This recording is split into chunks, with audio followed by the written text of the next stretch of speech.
하나님의 은혜가 여러분 모두에게 함께 하시기를 축복합니다. 오늘 저는 바라봄의 신앙이라고 하는 제목으로 함께 은혜를 받도록 하겠습니다. 먼저 서론을 오늘 이 꿀벌에 대한 얘기를 좀 하나 하겠습니다.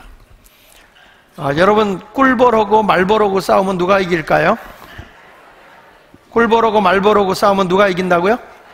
네, 그게 여러분의 생각입니다. 여러분, 이 놀라운 것은 말벌이 꿀벌을 공격해서 들어가게 되면 이 꿀벌은요, 말벌의 그 약함을 안다는 거예요. 이게 뭘 하냐면, 이 말벌은 열에 약하기 때문에 45도의 온도만 올려줘 버리면 말벌은 그대로 죽어버린다는 거예요. 그래서 이 말벌이 꿀벌을 공격해 버리면 이 꿀벌들이 집단으로 에워싸가지고 날개짓을 하면서 자기 몸을 덮여서 45도를 만들어 버린다는 거예요. 45도를 만들어 버리면 말벌이 죽는 거예요. 그러니까 지금 여기 보면 말벌을 누가 에워싸고 있어요? 꿀벌이 에워싸서 꿀벌이 말벌을 이겨요. 여러분들은 다 말벌이 이긴다고 그랬죠? 꿀벌한테 자존심을 상당히 구겨놓은 겁니다. 더 놀라운 거는 이 꿀벌도요, 이 온도가 45도를 넘을 경우에는 꿀벌도 열에 죽어버린다는 거예요. 그러니까 이 꿀벌은 항상 45도를 넘지 않게 45도에서 말벌만 죽일 정도로 온도를 올린다는 것입니다. 여러분, 여기서 우리가 깨달을 수 있는 게 뭐냐면 자기의 삶에 대한 열망입니다. 꿀벌이라고 하는 이 벌이 말벌을 힘으로 대적해서 이길 수 없을 때 온도를 올려서 저를 물리치는데, 이것을 우리가 이 경영학적으로 얘기하면 협업이라고, 요즘에 협업, 혼자서 사업하는 게 아니라 함께 연합해서 협업을 한다고 그러잖아요. 근데 그 협업을 좀 더 구체적으로 얘기해서 교회적으로 얘기하면 연합공동체입니다. 연합공동체. 말벌 혼자서는 이길 힘이 없지만은, 말벌을 혼자서는 이길 수 없는 꿀벌이지만은 같이 협력해서 연합공동체를 이루면 꿀벌이 말벌을 이긴다는 거예요. 여기서 우리가 배워야 되는 것은 세상의 일은 혼자서 하려고 하지 마라. 연합해서 함께 협업해라. 잘난 사람도 잘난 힘으로 살아가는 게 아니라 함께 더불어 할 때 모든 일이 다 승리하게 된다는 것이에요. 또 하나는 호박벌이 있습니다. 호박벌은 벌 중에서 가장 일찍 일어나고 늦게까지 가장 늦게 잠자리에 드는 벌이 이 호박벌이라고 합니다. 여러분, 이 호박벌은 호박꽃 같은데 이렇게 날아다니면서 꿀을 따잖아요. 근데 이 꿀을 모으기 위해서 이 호박벌이 몇 킬로를 날아다니냐면 자그마치 200킬로를 하루에 날아다닌다고 그래요. 그런데 이 벌을 보면 몸의 길이가 1.5cm에서 2.5cm로 상당히 커요. 벌치고는 상당히 뚱뚱하고 커요. 그 반면에 날개가 다른 벌보다 상당히 작아요. 그래서 이 곤충학자들이 연구해본 결과는 저 날개로는 절대로 자기 몸을 날라서 날아갈 수가 없대요. 그런데도 가장 멀리 날아가는 벌이 호박벌이라는 거예요. 아니, 날릴 수 없는 날개를 가지고 있음에도 불구하고, 취약점을 가지고 있음에도 불구하고 그렇게 날아갈 수 있다고 하는 건 과학적으로 증명이 안 된다는 거예요. 단 한 가지, 호박벌이 자유롭게 날아갈 수 있는 것은 단지 꿀을 채취해야 되겠다는 열망 한 가지 때문에 날아간다는 것입니다. 자신의 결함을 생각하지 않고 꿀을 만들어야 되겠다고 하는 목적과 열망, 그것이 호박벌을 날아가게 한다는 것입니다. 사람이 어떤 비전과 열망과 목적을 가지고 살아가는 사람은요, 자기의 핸디캡이 약점으로 나타나는 게 아니에요. 오히려 그것을 극복하고 자기의 약점을 더욱 장점으로 바꿔버릴 수 있는 것이, 그것이 바로 사람의 열망이라고 저는 생각을 합니다. 오늘 성경에 나오는 인물이 아브라함입니다. 이 아브라함이라고 하는 사람은 약점이 참 많은 사람이에요. 가문적으로 보면 우상을 숭배하는 집안에서 태어났고, 뿐만 아니라 아브라함이라는 사람은 상당히 두려움이 많은 사람 중에 하나고 외로움을 잘 타는 사람이에요. 그래서 이 아브라함은 자식이 없어서 자기 조카를 어려서부터 자기 아들로 데리고 산 사람이에요. 하나님께서 본토 친척 아비 집을 떠나라고 할 때 자기가 너무 본토 친척 아비 집을 떠나기에는 두렵고 외로워서 조카 롯을 데리고 떠나는 거예요. 이런 핸디캡이 많지만 아브라함을 하나님이 쓴 이유는 뭐냐면, 내가 너를 복의 근원이 되게 하겠다. 너를 통해서, 너와 내 자손을 통해서 한 나라를 세울 것이고 천하 만민이 복을 받도록 해주겠다는 하나님의 비전과 하나님의 목적과 하나님의 그 열망이 누구를 휘어잡은 거냐 하면 아브라함이라는 사람을 사로잡은 거예요. 그러니까 아브라함은 하나님께서 너의 본토 친척 아비집을 떠나 내가 너를 복덩어리로 삼아줄 거야, 내 자손을 큰 민족을 만들어서 천하 만민이 복을 받게 해주겠다라고 하는 하나님의 비전을 스스로 자기가 끌어안은 거예요. 세상을 살아가면서 목적 있는 사람, 열망 있는 사람은 어떤 일이든지 해낼 수 있는 사람이거든요. 그래서 아브라함에게 지금 하나님께서 뭐라고 한 거 아니? 너의 본토 친척 아비집을 떠나라고 했을 때 그가 떠나서 같이 조카와 왔어요. 왔는데 자꾸 조카의 목자들과 자기의 목자들과 다퉈요. 재산 문제 가지고 다퉈요. 그래서 아브라함이, 야 롯아, 너하고 이렇게 다 의상하겠다? 우리 서로 화목하게 헤어지자, 갈라지자. 내가 우하면 나는 좌하고 좌하면 우할 테니 네가 좋은데, 내가 목축하고 하기 좋은데 거기를 한번 선택해서 가라. 조카 롯이 보니까 당시에 에덴 동산과 같이 풍요로운 땅이 있어요. 그게 소돔과 고모라예요. 하나님이 심판하기 전이었기 때문에 거기가 도심지였고 거기가 잘 사는 곳이었어요. 그래서 조카 롯은 뒤도 돌아다보지 아니하고 삼촌하고 딱 갈라져서 소돔과 고모라로 갔습니다. 그 떠나갔을 때에 우리 하나님께서 그 조카도 택하지 않은 땅에 누가 거하고 있냐면 아브라함이 거한 거예요. 그 땅은 이미 가나안 땅이지만 적과 꿀이 흐르기 전의 땅이기 때문에 사막과 같은 땅이에요. 이런 곳에서 우리 하나님이 아브라함에게 뭐라고 말하는 거 아니? 아브라함아, 북쪽을 봐라, 남쪽을 봐라, 동쪽을 봐라, 서쪽을 봐라. 내가 보는 땅이, 또 내가 밟는 땅이 다 너와 내 자손의 땅이 될 것이다. 근데 그 땅은 그 시대의 육안으로 보면요, 별로 쓸모없는 땅이에요. 돈이 안 되는 땅이에요. 그런 땅을 하나님이 보라는 거예요. 근데 아브라함은 그것을 바라봅니다. 그 안에 뭐가 있어요? 하나님의 목적이 있기 때문에. 하나님이 분명히 원하시는 바가 있었기 때문에 하나님을 바라보는 그 열정을 가진 사람이 누구냐? 아브라함이에요. 그래서 오늘 저는 여러분들도 아브라함과 같은 바라봄의 신앙을 가졌으면 좋겠다. 현재의 환경을 보지 말고, 현재의 어떤 나의 에워싸이는 그 모습을 보지 말고, 좋은 곳에, 누가 좋은 곳에서 갔다, 나와 함께 했던 사람이 나를 배반하고 누굴 떠나갔다, 그거 보지 말고 북쪽과 남쪽과 동쪽과 서쪽을 바라보면서 새로운 하나님이 이루시려고 하는 그 비전, 그것을 볼 수 있는 눈이 열려졌으면 좋겠다. 그래서 오늘 바라봄의 신앙이라는 말씀을 가지고 함께 은혜를 받도록 하겠습니다.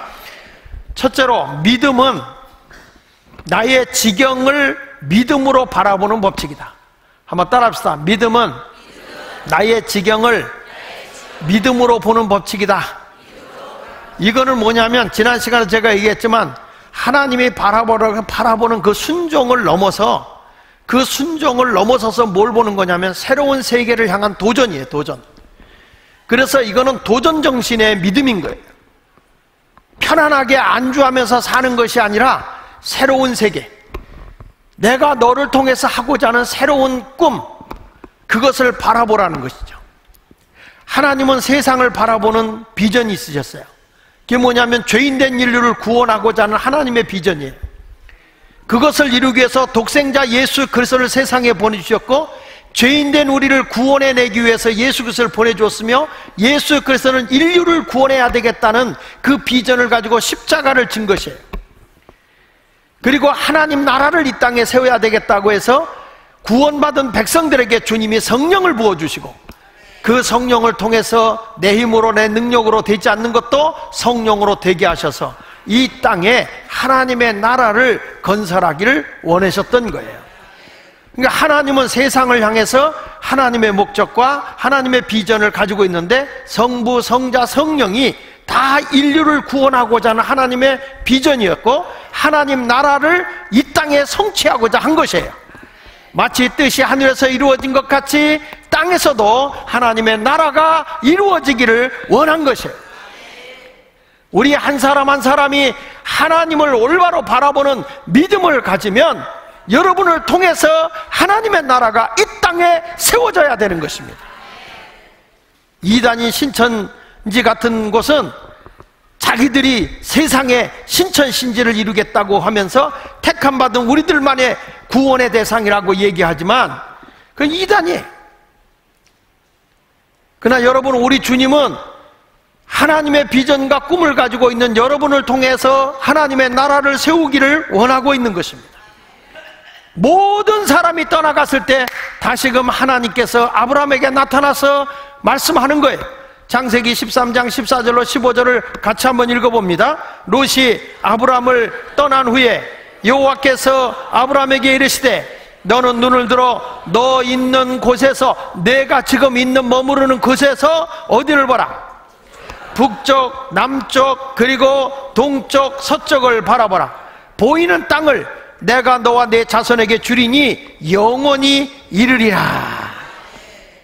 하나님께서 지금 있는 너 있는 자리에서 고기에 매몰되어 있는 삶을 살지 말고, 고기에 갇혀 살지 말고 새롭게 보이는 땅, 내 눈으로 북쪽 좀 봐봐, 남쪽 좀 봐봐, 동쪽 좀 보고 서쪽 좀 봐봐. 그 보이는 땅을 내가 너와 내 자손에게 줄 거야. 뭘 위해서? 하나님의 목적을 이루기 위해서, 하나님의 나라를 이루기 위해서. 내가 보기에는 그 땅이 아무것도 없는 것 땅이지만은 하나님이 보실 때는 미래에 엄청난 약속된 땅이라는 거예요. 그래서 믿음의 사람은 보이는 세계에 안주하고 있는 것이 아니라 보이지 않는 세계를 향해서 도전에 들어가야 참된 그리스도인인 줄로 믿습니다. 그래서 그리스도인은 순종의 자리를 넘어서서 하나님의 말씀을 믿고 새로운 세계를 향해 도전하는 거예요. 아브라함은 보십시오. 지금 조카 보내놓고 새로운 세계를 향해 도전하는 거 아닙니까? 가만히 앉아서 기다리고 있는 거 아니에요. 내 발로 밟고 가라는 거예요. 북쪽으로도 가, 동쪽으로도 가, 서쪽으로도 가, 남쪽으로도 가. 내 발로 밟는 땅이 너와 내 자손의 것이야. 새로운 세계를 향해 도전해 가는 거예요. 도전하는 그런 행동이 없다면 그 사람은 어떤 사람 되냐면 다 비평가가 돼요. 비평가가 되는 것은 쉬워요. 뭐가 잘못돼서 뭐가 앉아서 비판하는 것은 쉬워요. 그러나 행동하는 것은 어려워요. 새로운 세계를 향해서 비판하기보다 행동하고 나가는 자가 돼야 되는 거죠. 용기가 필요한 거예요. 새로운 세계를 향해서 나갈 때 용기가 없으면 새로운 세계에 도전할 수가 없어요. 우리의 인생은 지금 미래를 향해서 하나님의 내일을 주관해 준다는 생각을 하되 좋은 생각을 하고 살아가는 여러분이 되시길 바랍니다. 사람이 어떤 생각을 하냐에 따라서 인생 자체가 달라지기 때문입니다.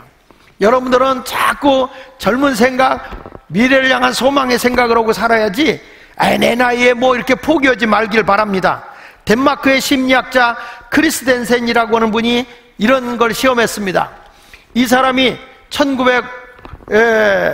1995년부터 2008년까지 그 쌍둥이들을 다 모았어요. 그래서 225쌍을 가지고 연구를 해본 거예요. 연구를 해봤더니 쌍둥이인데 하나는 이쪽에 있는 애보다 약간 더 늙어 보여. 나이가 들어 보이는 거예요. 똑같은 쌍둥이인데. 그런데 그 지나고 보니까 놀라운 거는 늙어 보이는 사람이 먼저 죽더라는 거예요. 똑같은 쌍둥이인데 늙어 보이는 사람이 먼저 죽더라는 거예요.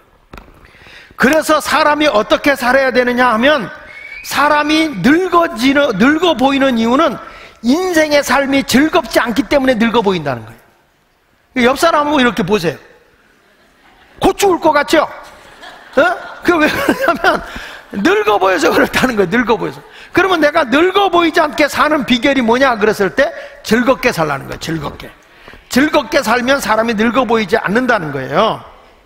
사람이 은퇴하고 나면 자기가 존재에 대한 불안해요. 그래서 사람들이 그 불안을 이기지 못해 우울함이 오거든요. 그 우울함이 오게 되면, 이분이 한 얘기가 뭐냐면, 사람의 평상시의 사람보다 2배 내지 4배로 심장병에 걸려 죽을 확률이 높다네요. 그러니까 일부러라도 여러분들이 늙게 노련하게 옷을 입지 말고 젊게 옷을 입고 젊게 하고 사세요. 젊게. 이게 나이 든 사람의 공통점이 뭐냐면, 옷을 펑파짐하게 아무렇게나 그냥 입고 신발도 되는 대로 신고 돌아다닌다는 거야. 이게 뭐냐면 죽으려고 환장하는 거야. 죽으려고. 조금 불편하더라도 옷도 좀 일부러 끼게 입고, 불편하더라도 나이가 들면, 제 아내가 어딜 가면 할머니란 티가 나는 거예요. 신발도 아무거나 막 찍찍 끌고 다녀요. 그리고 옷도 그냥 아무거나 입고 다녀요. 어딜 외출 나가는데도 그냥 입던 거 그냥 입고 나가요. 편안하고 좋거든요. 편안하고 좋잖아요.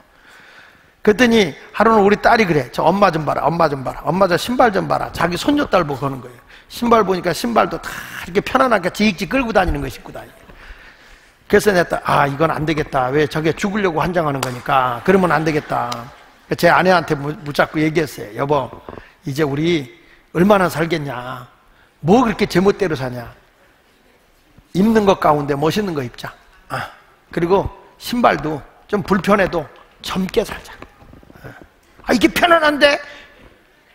여러분, 편안한 걸 제가 얘기할까요? 걸어가는 게 편안해? 서 있는 게 편안해? 서 있는 게 편안해? 앉아 있는 게 편안해? 앉아 있는 게 편안해? 누워 있는 게 편안해? 누워 있는 게 편안해? 잠자는 게 편안해? 잠자는 게 편안해? 죽는 게 편안해? 그러니까 편안하게 살려면 죽는 거예요. 죽는 거. 조금 불편하더라도 사람들이 자기의 젊음을 자꾸 나타내고, 좀 여자들도 기본은 그리고, 기본은 좀 이거 젊게 사시라. 우물 안에 개구리같이 생각이 좁게 살면 사람들이 늘 세상이 좁지만 바깥으로 나오면 세상이 넓은 거예요. 그래서 성경은 항상 얘기하는 거예요. 생각을 바꾸라는 거예요. 생각을. 육신의 생각은 멸망이에요. 그래서 로마서 8장 5절로 6절에 보니까, 육신을 따르는 자는 육신의 일을, 영을 따르는 자는 영의 일을 생각하는데, 육신의 생각은 뭐라고 하냐면 사망이다 그랬어요. 육의 생각은 뭐라고요? 사망이야. 영의 생각은 생명과 평안이라고 그랬어요. 그러니까 생각의 차이거든요. 육적으로 내가 뭐 잘 먹고 잘 입고 자기 욕망을 위해 살아가는 건 사망이지만, 하나님을 생각하고 하나님을 기쁘게 살아가는 건 생명과 평안인 거예요. 여러분, 내가 물질을 벌어도 하나님의 영광을 위해서 살고 하나님 나라 이 땅에 세우는 일에 써보세요. 하나님이 땅의 복을 그냥 채워주는 거예요. 그게 사는 길이에요. 자기 육의 욕심만 부리고 살아가는 것은 죽음이지만, 영의 것을 생각하고 살아가는 사람은 생명을 얻는 거예요. 여러분은 생각을 할 때 하나님을 어떻게 하면 기쁘게 할까? 하나님의 영광을 어떻게 돌리고 살아갈까? 하나님이 내게 주신 비전과 하나님이 내게 주신 목적이 뭘까? 그걸 위해 일하면 땅의 것은 해결하는 거예요. 제가 아까 인사할 때 그랬죠? 천국의 것을 위해 살면 땅의 것을 하나님이 해결해 주는 거예요. 이게 신앙의 법칙이야. 그래서 미국의 스필가 렐프 월드 에머스라는 사람이 이런 말을 합니다. 사람은 하루 종일 자기가 생각하는 그대로 되기 마련이다. 자기는 생각한 대로 된다는 거예요. 조지아 주립대학의 데이빗 슈워츠라고 하는 교수도 그런 얘기를 했어요. 성공하는 사람은 키나 체중이나 학력이나 집안 배경으로 평가되는 것이 아니다. 오직 뭐냐? 생각의 크기에 따라서 평가된다는 거예요. 생각을 크게 하면 큰 일을 할 수 있지만, 생각을 적게 하면 적은 생각 때문에 적은 일밖에 안 된다는 거예요. 항상 생각 속에 삐뚤어진 생각을 하고 있는 사람, 피해의식을 가지고 살아가는 사람, 항상 모든 일이 삐뚤어져요. 좋은 생각을 하고 있는 사람은 생명과 평안이 와지는 거예요. 노만 빈센트 빌 박사도 그런 얘기를 했어요. 생각을 바꾸면 자기 세계도 바꿀 수 있다고 그랬어요. 여러분들 모두가 영의 생각을 하고 살았으면 좋겠어요. 하나님을 어떻게 기쁘게 할까? 어떻게 하면 하나님의 영광을 돌리는 생활을 할까? 이런 생각을 하고 살면 인생이 달라지는데, 어떤 분은 앉으면 생각 속에서 안 되는 생각, 불안한 생각, 이렇게 하면 어떻게 될까? 저렇게 될까? 자꾸 극단적인 불안의 생각만 하고 사는 사람들은 인생이 비참해지는 거예요. 아니야, 잘 돼. 지금은 안 돼도 북쪽, 남쪽, 동쪽, 서쪽 보니까 다 길이 있어. 다 열려. 그렇게 아멘 해가지고는 될 일도 안 돼요. 조카 롯이 떠나가고 나 혼자 있는 것 같아도 하나님이 동서남북을 바라봐. 다 이 보이는 땅이 다 내 것이야. 내 자손의 것이야. 이렇게 하나님이 말씀해 주신다는 거예요. 여러분, 놀라운 거는 미국의 일리노 대학의 농구 선수들을 ABC 팀으로 나눠놨다는 거예요. ABC 팀으로 나눠놓고 A팀한테는 매일 골을 넣는 연습을 시켰어요. 매일 골 넣는 연습을 한 달 동안 시키고, B팀은 아무것도 하지 말고 그냥 쉬어라. 체력 훈련만 해라. 그래가지고 체력 훈련만 하고 아무것도 안 하고 그냥 쉬게 했어요. 공을 못 만지게 했어요. 공을 못 던지게 했어요. 그렇게 하고 B팀은 그대로 지났어요. C팀은 아무것도 안 하지만 너희는 앉기만 하면 무슨 생각을 하냐면 골 넣는 생각만 해라. 이게 뭐냐면 이미지 운동이라고 하는데, 네가 공을 탁 던졌는데 꼬링, 멀리서 던졌는데 꼬링, 그러면서 내 실력이 계속 향상되는 것을 계속 생각하면서, 야, 내가 농구를 되게 잘한다, 샥샥샥 빠져나가면서 던졌다면 꼬링이다, 던졌다면 꼬링이다, 항상 그 생각을 시켰다는 거예요. 그리고 한 달 뒤에 A팀, B팀, C팀을 와서 농구공을 직접 넣게 해봤더니 충격적인 건 B팀은 오히려 실력이 줄었고, A팀과 C팀은요 똑같이 한 달 동안 매일 연습한 팀하고, 하나는 이미지만 훈련한 거예요. 이미지만. 내가 던지면 꼬링 들어가고 내 실력이 계속 향상되고, 이 생각만 했는데 똑같이 A팀과 C팀의 성장률이 25% 실력이 늘었더래요. 이게 이미지 운동이에요. 오늘부터 제가 한 가지 병드는 법 가르쳐 드릴게요. 오늘부터 나는 안 걸렸다 매일 걸렸다고 생각만 하고 지내십시오. 제가 예언하노니 안 걸립니다. 근데 내가 오늘 병들었어도 난 건강하다, 난 건강해서 예수의 이름으로 치유받았다, 나는 건강하게 뛰어다닌다. 그리고 뛰어다니면 하나님이 건강을 줘요. 할렐루야. 오늘 제가 변영훈 권사님 와서 기도를 받았거든요. 그분이 뇌경색에 와가지고 다 신장도 정상 활동이 안 되고 근육도 활동이 안 돼서 들어옮기던 분 아니에요? 기도원에 가서 기도하고 움직여라. 그대로 바라보면 너는 기다리는 건 죽음밖에 없다. 그러니까 죽으려면 그대로 있고 살려면 움직여라. 주님을 가지고 움직여라. 움직이기 시작했는데, 오늘도 제가 여기서 기도해 준 다음에 걸어나가. 내 손 잡고 걸어서 바깥으로 갔어요. 하나님의 역사는요, 내가 건강하다, 움직인다, 이런 믿음을 가지고 가면 하나님이 복을 주는 거지만은, 난 안 돼, 뭘 안 돼, 그러면 안 되는 거예요.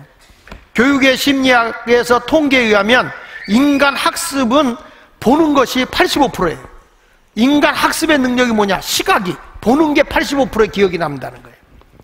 사람이 청각이 7%, 미각, 후각, 촉각으로 느끼는 것은 6%에 불과하다 그랬고요. 인간의 기억력도 듣는 것은, 내가 오늘 설교 이렇게 하잖아요. 여러분 기억에 남는 건 10%도 안 된다는 거예요. 내가 그래도 이렇게 길을 쓰고 하는 거예요. 근데 뭐냐? 듣고 본 것은 80%가 남는다는 거예요. 그래서 자꾸 여기다가 뭐 하면은 쏴주는 이유가, 그거라도 보고 들으면 기억에 남는다는 거예요. 요즘에 우리 중고등학생들한테 미래 진로에 대한 상담을 하고 있어요. 도형 심리학이라고 하는 것을 배워서 그거 그림을 그리면 이 사람의 심리 상태를 다 알아요. 그러니까 이 아이들이 그걸 보고 얘가 어떻게 지도해야 될지, 어떻게 방향성을 나가야 될지, 그걸 지금 상담들을 다 해주고 있더라고요. 우리 집사람이 밤새 그걸 써가지고 이렇게 카톡으로 올려주니까 막 애들이 새벽 2시에도 카톡 올려서, 어쩌면 저렇게 저를 너무 잘 아세요? 지가 표현한 건데 뭐.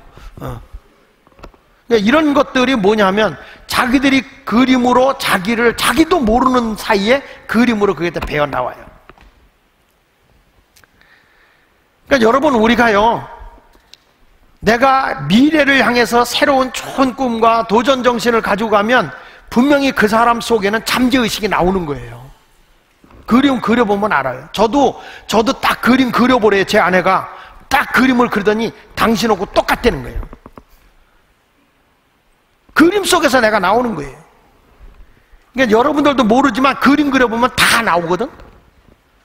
어떤 사람은 열망 있는데 의욕이 없잖아요. 의욕이 없는 사람은 전부 다 냉동 상태로 있어요. 이렇게 잠재해져만 있지 움직이질 않아요.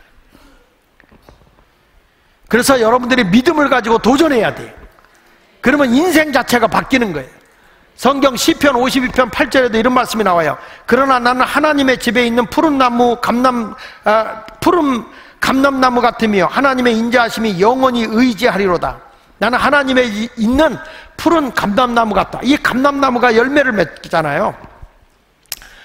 하나님의 인자하심을 영원히 의지하리로다. 여러분들이 신앙생활하면서 하나님에서 누구를 의지하고 살았냐? 하나님을 의지하고 하나님을 바라보는 신앙생활을 하시면서 새로운 걸 도전하는 걸 부끄러워하지 말고 두려워하지 말고 하나님이 나와 함께한다는 믿음을 가지고 미래를 바라보고 전진해가는 성도가 되시기를 바랍니다. 간단하게 하나만 더 하면 교회를 중심으로 하나님의 약속을 바라보는 성도가 되시기 바랍니다.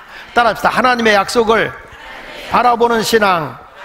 이게 바라봄의 신앙이야. 무엇을 바라냐? 하나님의 약속이죠. 자, 창세기 13장 18절에 보면은 이에 아브라함이 장막으로 옮겨 헤브론에 있는 마므레 상수리 수풀에 이르러 거주하며 거기서 여호와를 위하여 제단을 쌓았다. 하나님 앞에 제단을 쌓았다고 하는 것은 뭘 의미하냐면 하나님께 예배를 드렸다, 하나님과 교통하고 있다는 얘기예요. 하나님과 교통하고 있다는 건 뭘 의미하냐면 하나님의 약속을 잊지 않고 있다는 거예요. 여러분들이 오늘 이 자리에 와서 예배를 드릴 때 무슨 생각을 했냐? 하나님의 약속을 기억할 줄 알아야 돼요. 그냥 막연하게 주일날이니까 예배 드리고 간다 이런 생각하지 말고 여러분들이 이 자리에 왔을 때 하나님이 나에게 주신 약속이 뭘까? 저는 우리 예수마을교회에 벌써 37년 됐지만 이곳에 주님의 몸된 교회를 세워준 교회에 영혼도 구원하는 것이지만은 이 지역이 성화되어지고 마을이 교회가 되고 교회가 마을이 되는 비전을 줬단 말이에요. 우리가 이 비전을 향해서 갈 때 하나님이 도와주는 거예요.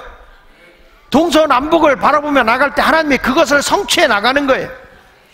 우리가 그걸 위해 모인 거예요. 내가 하나님의 나라, 하나님이 주신 비전과 목적을 향해 나가게 될 때 하나님이 여러분의 삶을 도와준다는 거예요. 근데 저는 안타까운 게 뭐냐면 성도들 이렇게 보면 비전이 없어요. 어떤 분은 와가지고 자기가 힘들다는 거예요. 힘드는데 누가 인간적으로 잘해주니까 거기가 정이 있어서 좋아요.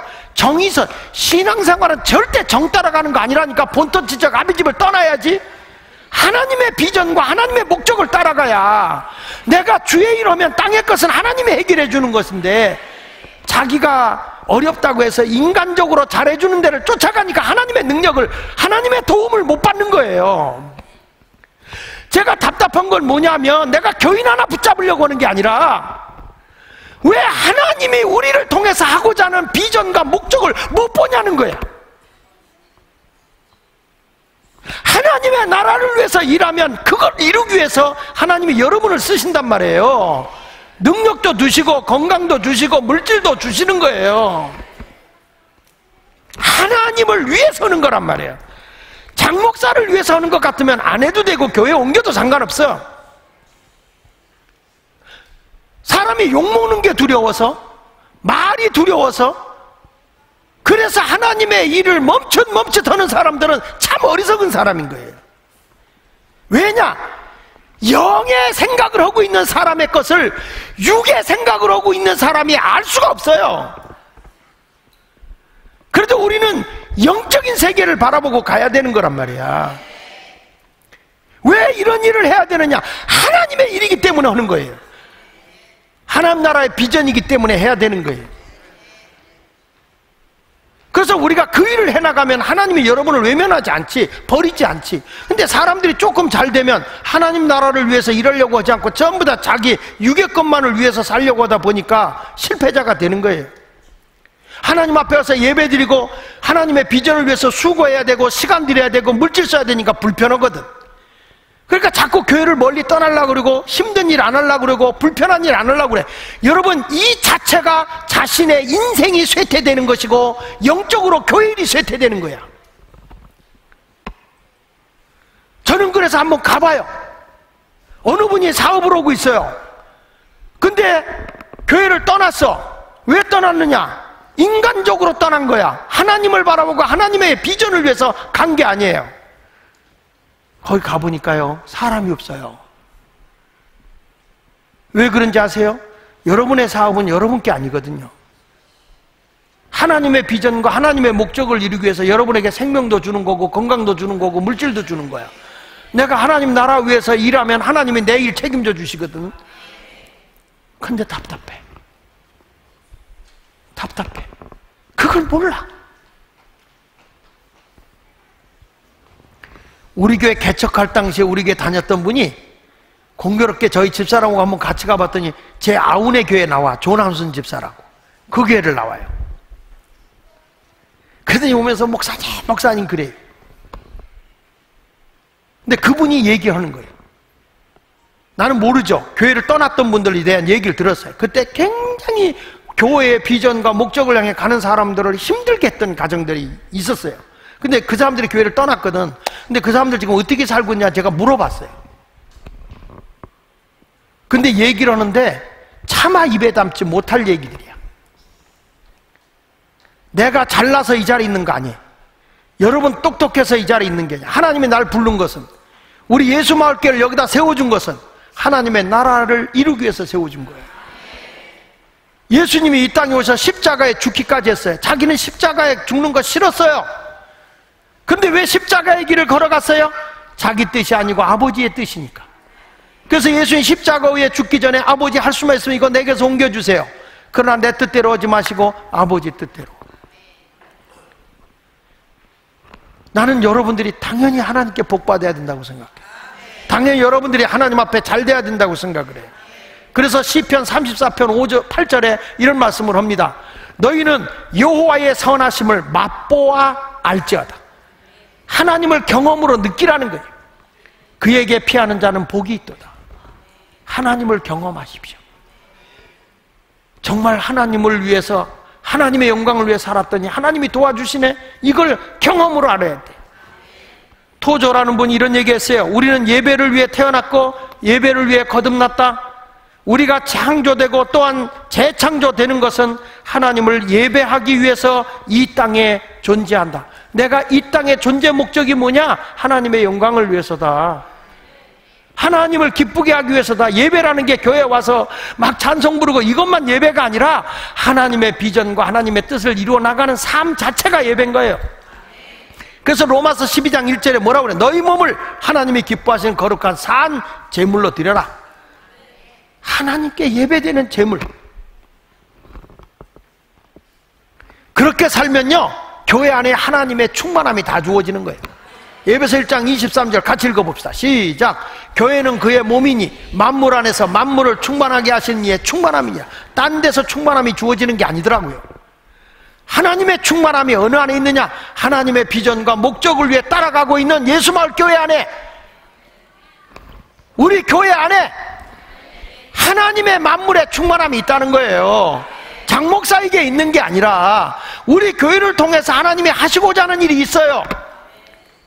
하나님 나라를 위해서 하시고자 하는 일이 있어요. 그러면 그 비전과 목적을 향해 가면 하나님의 만물의 충만함이 교회를 통해서 여러분에게 충만함이 주어지는 거예요. 교회 막연하게 다니지 말고 예수 마을교회 주신 하나님의 비전이 뭐지?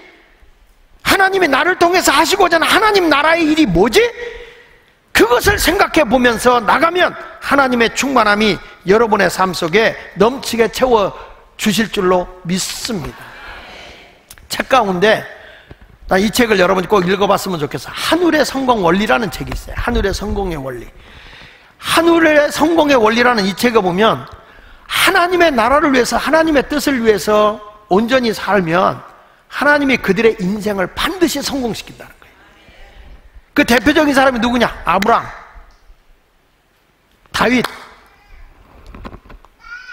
또 저들가 가는 가운데서 솔로몬 같은 사람들을 다 하나님께 예배하고 하나님을 위한 지혜를 구하고 하나님의 뜻에 맞는 삶을 구하니까 이 땅의 것은 하나님이 넉넉하게 다 채워주시더라는 거죠. 그래서 하늘의 성공의 원리를 잡고 살아야 된다는 거예요. 레리 버켓이라고 하는 분이 이런 얘기를 했어요. 돈을 벌기 위해서만 투자하는 것은 옳지 않다. 그는 행복은 결코 돈을 많이 모으는 데서 유래되는 것이 아니다. 우리 주위에는 돈을 많이 벌었음에도 여전히 불행한 사람들이 많다. 그러므로 돈은 얼마나 벌 수 있느냐가 중요한 것이 아니라 번 돈을 어떻게 사용하느냐가 중요한 것이다. 하나님의 나라의 청지기로서 살면요, 우리 하나님이 공급해 주는 거예요. 왜 나를 구원해 줬느냐? 이것 때문에 구원한 거잖아요. 에베소 2장 10절 한번 크게 다 같이 한번 읽어보고 마치겠습니다. 시작. 우리는 그가 만드신 바라 그리스도 예수 안에서 무엇을 위하여? 선한 일을 위하여 지으심을 받은 자니 이 일은 하나님이 전에 예비하사 우리로 그 가운데서 행하게 하려 하심이라. 오늘도 이 자리에 예배 오신 여러분, 여러분들이 무엇을 볼 줄 알아는 예배가 되어야 되냐면 하나님의 약속을 볼 수 있는 눈이 있어야 된다. 그럴 때 하나님께서 여러분의 땅의 것은 주님이 알아서 공급해 준다는 거예요. 오늘도 세상 바라보지 말고 주님만 바라보면서 주님을 향한 비전의 사람이 되기를 예수 이름으로 축원합니다. 여러분 눈을 감으십시오. 그리고 나를 돌이켜 보십시오.